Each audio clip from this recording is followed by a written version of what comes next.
The SIG 550. It's designed to destroy anything standing within its 400-meter trajectory. And there are over 500,000 of them kept in Swiss homes.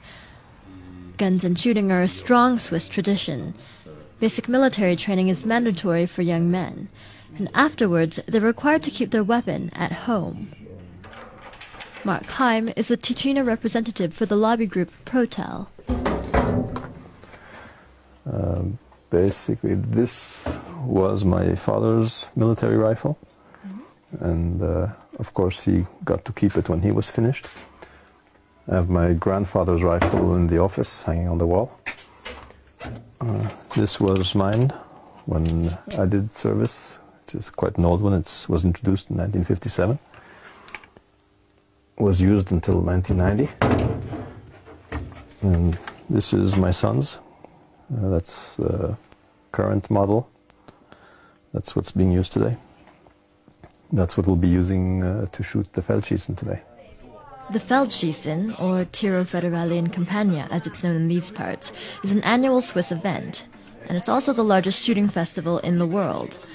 Roughly 200,000 people come out to target practice all across the country. Ammunition is provided by the government. Heim goes regularly to this range, and it's often a family affair.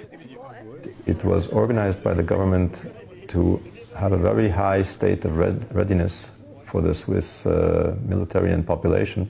The target has always been that within 24 to 48 hours, Switzerland could mobilize a pretty large army, I mean, even by European standards.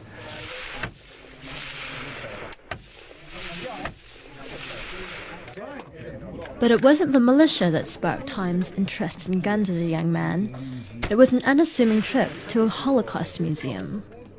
I was going through all the exhibits and the soap and the lampshades made of people's skin. And while I was looking, I heard a funny noise, and there was an old woman maybe 2 meters from me, and she was trying not to cry. She was sort of sobbing very quietly. She was holding it back. If she had been a few meters further away, I wouldn't have heard her. And she obviously had gone through that. That's when the whole impact of it hit me. And I promised myself I would never be in her situation. I would want to be free, never in a situation where somebody could, march us off to ovens or prisons or just take away our freedom.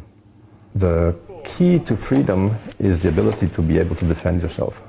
And if you don't have the tools to do that, then you are at the mercy of whoever wants to put you away. And the tools for that are